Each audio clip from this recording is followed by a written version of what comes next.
Hi, my name's Sean Lee-Davies, and this is TYCOON Talk.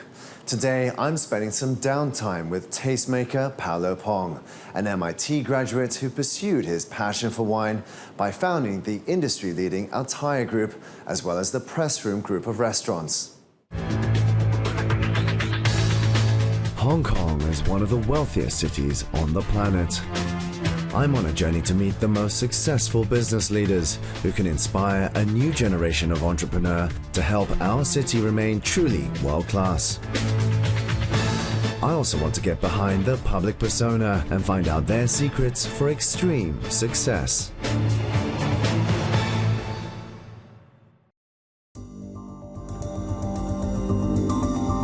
Paulo Pong has been called Hong Kong's King of Wine. He's been named one of the 50 most influential people in the wine industry, according to Decanter magazine, and even awarded the National Order of Merit by the government of France. He's built an enviable reputation and profitable business out of his passion for wine. As we know, wine is never complete without good food. Paulo is also a restaurateur, co-founding the successful Press Room Group with partners Alan Lowe and Arnold Wong. He is also an avid art collector with an extensive collection of contemporary art from China and Hong Kong. I catch up with Paulo in the rarefied surroundings of the tasting room at Altaya, the wine import company he founded in 2001. Paulo, you studied material science and engineering at MIT. How did you get into wine? It started off very early, thanks to my parents who used to take me out a lot to lovely restaurants in town. We were going to restaurants like Hilton Grill, Plume at the Regent for celebrations. And being the youngest in the family, I always fancy whatever they're drinking, whatever they're eating. So I always get a little sip of wine from my parents, and I kind of picked up there. Your father runs a very big company. Were you tempted to go into the family business, or did you just decide, I want to do my own thing? I guess halfway through university, I found this profound interest in wine, and I started going to wine tastings, master classes, and I thought this could be a career. So I didn't follow the path. I didn't really get into the family business at all. I mean, a lot of students have an interest in wine at university, but probably for the wrong reasons. When you say you had this profound interest, it's something more than it's a way to get drunk. It became a passion. Absolutely. During my university days, my roommates thought I was crazy. I would come up with themes, Spanish wines under $15 a bottle. I can go to liquor stores and buy these wines, and without being carded. Everyone was going for the heavy hitters, the vodkas, the whiskeys, and all that. But I was going for wine. So in the wine corner, no one cards you. And so, I would buy a dozen bottles and do little tastings. I was reading a lot of books. By the end of the 4 years at MIT, I probably had more wine books than engineering books. Did your degree in engineering help you at all? Absolutely. I mean, it's a great training. It's all about analytical skills. Of course, you have to be good at math. I wasn't the smartest, but at least I picked up something in those classes. Paulo has an impeccable CV and has been surrounded by success all his life. He's the grandson of the late steel magnate Pong Ding-Yun. You came out of MIT, and then you just decided, hey, I'm going to go into wine, or was it more fortuitous than that? I graduated in 2000. First thing I did was to go and harvest, and it was fabulous. You learn about a different side of wine. It's not just about a nice bottle that you drink in a fancy restaurant. It's more about what details go into wine. And also, working in the cellar of Chevalier was also fantastic because it was pure hard labor. I became really passionate with the making of wine, so it was fascinating. I mean, some people dream of that, going to France and treading on the grapes. You weren't getting any special treatment? No, not at all. I mean, I was paid maybe 2,000 French francs for 2-3 weeks. They had, many railroad workers coming from the south. So I was hanging out with them. We wake up at 4, 5, 6 a.m. We were partying, drinking at night, and doing the hard labor during the day. But it was a very important part of the experience because I don't think if I'll be in the wine business by drinking it. I need to see how it's being made. How did you go from trading grapes in the south of France to setting up your wine business? In the summer of 2001, I sent out my first 2-pager fax list to all the people I knew who likes wine and also, friends of the family. So that kicked off Altaya. We thought about how to build agencies, build a portfolio of exclusive wines. And I think that was the most crucial part in terms of development of Altaya. In 2003, 2004, we managed to convince a few family estates to come on board and let us represent them, because previously they were not represented. These brands tend to be very high in quality, but they weren't exported into Hong Kong. Pretty impeccable timing, because China is now the second largest importer of wine in the world. I definitely had luck on my side. Another lucky part was our own government abolished the tax in 2008, so that really propelled the business onto another level. So 2009, 10, 11 would be the years of real boom. We brought the business to a magnitude that I could never imagine. We were selling pallets, and that's 50 cases of Bordeaux, with every phone call. There was insatiable demand. I mean, if you can source it, there's a buyer. Paulo's success in the wine business has allowed him to indulge in another passion, art. Tell us a little bit about your interest in the art world. Well, how I got started is, again, thanks to my mother. She always took me to the States to visit my siblings when they were at school, and we'll always stay in New York for a bit. And every day there's a museum visit. Every day there's a gallery visit. So I guess the training started then, because she studied art herself, and she was an artist for a short period. And I was introduced to all these Western art at a very young age again. Over the years, Paulo has amassed a sizable collection of Chinese contemporary art, much of which adorns the walls of his office. I think I recognize this one. It's a local Hong Kong artist? Yes, yes.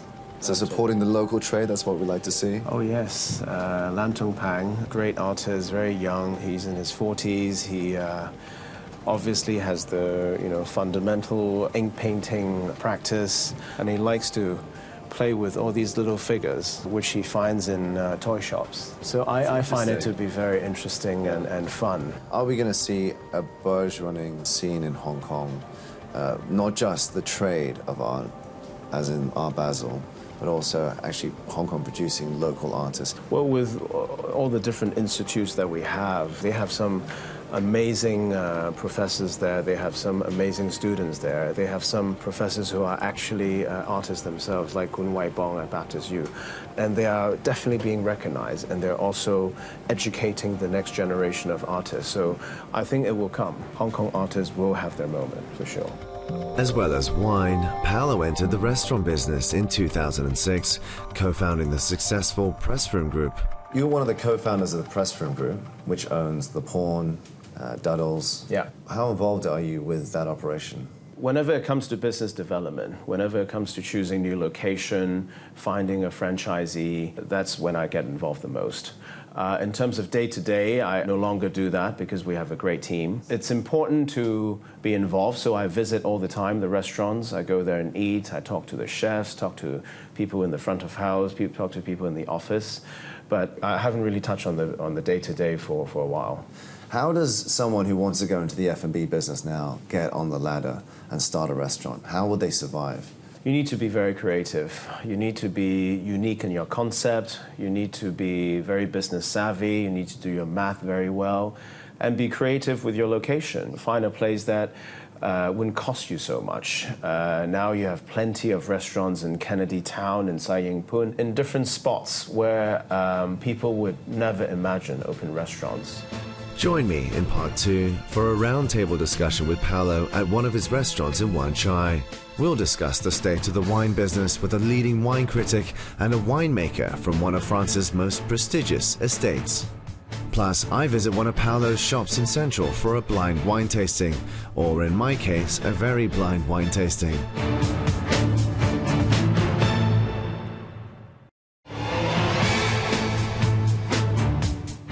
Welcome back to TYCOON Talk.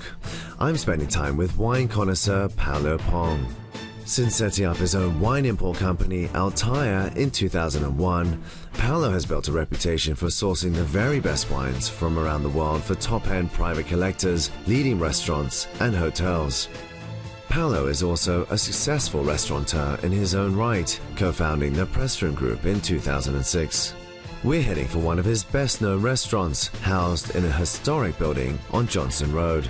What's interesting about Paulo is that he really is a true believer and very passionate about these wines.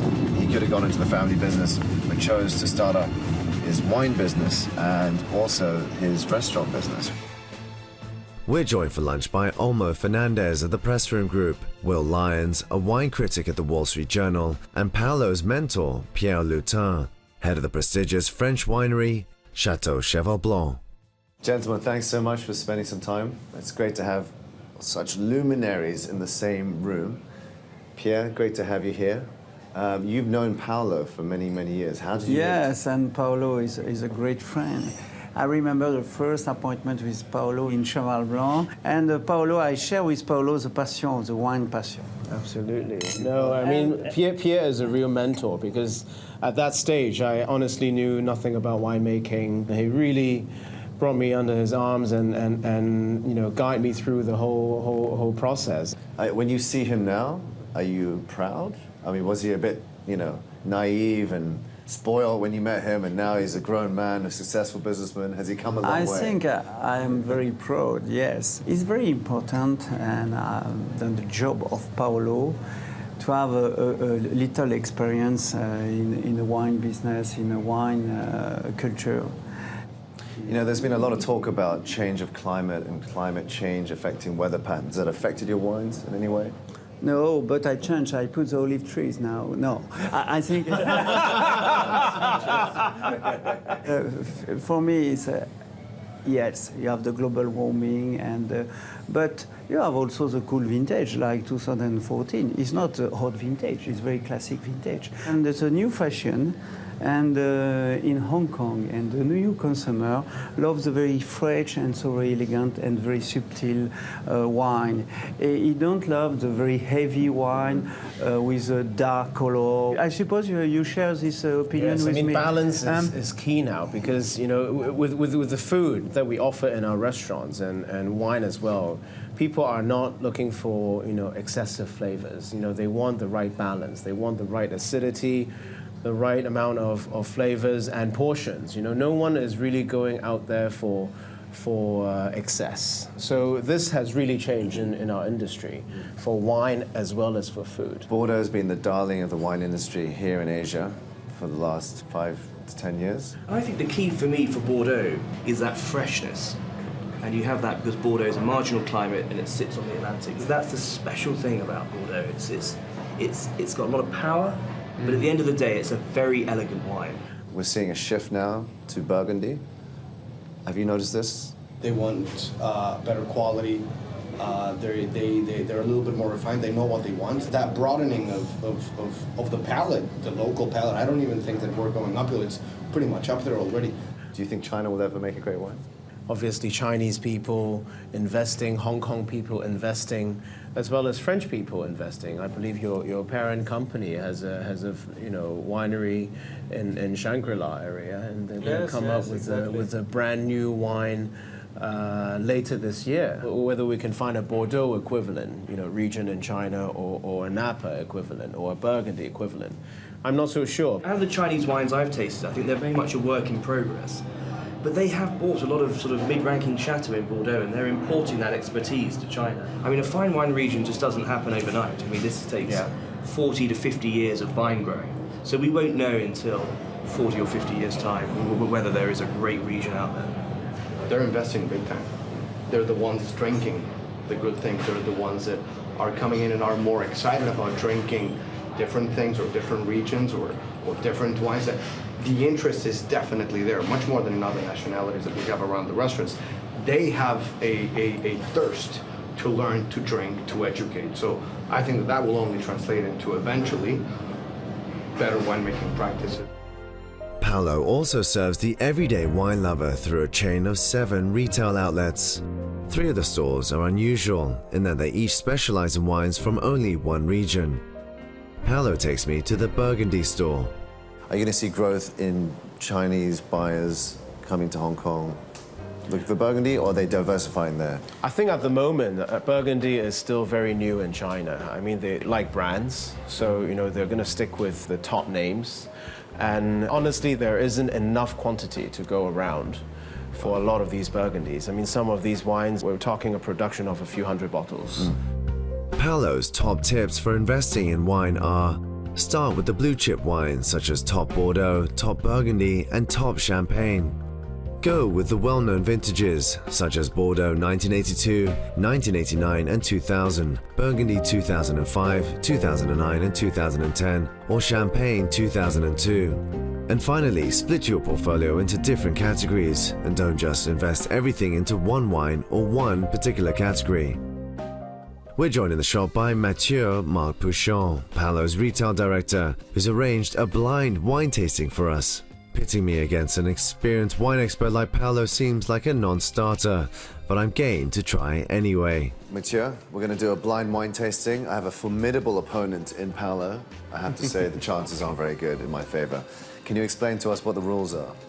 Here we have 3 different bottles, blinded as you can see, from different region and country. We have 2 wines from France, 1 from Bordeaux, and 1 from Burgundy, and we have also an Australian wine. Now, he doesn't know which wines these are. No. He doesn't have an unfair advantage. No, it doesn't have. Okay, good, all right. But it's all very different wines, so I make it simple, not for Paulo, but for you. Okay, good. Thank you. Should I start to pour? Yes, please. How often do you do these kinds of tastings, blind tastings? Blind tasting, we tend to do it quite often, especially when we're considering new agencies, new brands. And also we do it for fun a lot with friends and with clients, because people, you know, want to show off some wine and they want to fool you, they want to have some fun with it, basically. Okay. So what do you think, Sean? Well, you should go first. I haven't tasted it yet, but maybe I'll... Why don't you go first? And, Well, I think one of the glasses, I mean, the last one that Mathieu poured, it gave itself away because it's got the, you know, lightest color. And if it's Bordeaux, Australian, and Burgundy, unless the Australian is also a Pinot, which I don't think it is, I think that one is definitely the Burgundy, because the color is just more pale. It's bright, but it's not as dark and extracted as the other two. And then the one in the middle, it's got that classic minty, black fruit, meaty type of taste and aroma. So I would say this is the Australian, and by process of elimination, I think we got the Bordeaux. So Mathieu did us a favor, so we wouldn't look so bad in front of the camera. Do you think the same thing? Say no. do I Feel dare free. say no? They all taste good. They're all great That's wines. important. Yes, the most important. So what you're saying, Paulo, this is the Burgundy, Yeah. this is the Australian, That's the Bordeaux. that's the Bordeaux. The middle one is the Australian. is the minty flavour. Yeah. Well, just for the sake of argument, I'm going to say that's the Australian, that's the Bordeaux. Why not? Shall we reveal the truth? Yeah, so let's start. I think this one made the consensus, so we start to see number 3.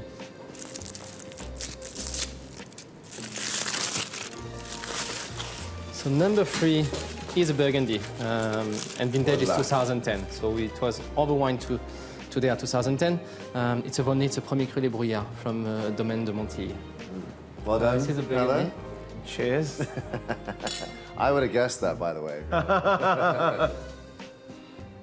So second bottle, so an Australian wine, and on a very good winery that we carry. So Claire Valley, Spot on. Decanter Shiraz 2010. I lost. There's no two ways about it. Maybe you can ask me where I think it's from. Where do you think it's from? if it's the Bordeaux, If it's the Bordeaux, well, it has to be the it Bordeaux, is the Bordeaux, right? It's very. Either Margaux or Saint-Julien. That's. I think you could be right, but I don't know. Let's have Mathieu reveal this for us. I'll go for the Margaux then. Go for Margaux. So as Paulo says, very elegant and And that's one of the typicity of a Margaux appellation. So yes, you're right, it's a Margaux. Got it! Wow. That was a good save. So 2010 also, and it's Chateau d'Isson. Okay. To be in this business, you have to like people, and you have to like wining and dining, right? It's part of the... It's every day, and you need to work the extra hours and probably have another round of midnight drinks with your customers and suppliers. So it's a lot of fun. It's great fun. The wine business, for me, it's a passion. Of course, I have to make money, but I believe that if you don't have the passion in what you do, it's impossible to succeed. Well, let's drink to that. Thank you very much. Thank you. Thank you, Monsieur. Thank you very much. Cheers. Cheers. Yes. Paulo's passion for wine and profound understanding of the wine trade is impressive. He's leveraged that passion into a profitable business, shrewdly navigating the exponential growth of wine sales in both Hong Kong and China. Couple that with his success in the restaurant business, along with the impact he's had on the contemporary art scene, and you have a compelling case for calling Paulo one of Hong Kong's leading tastemakers and entrepreneurs.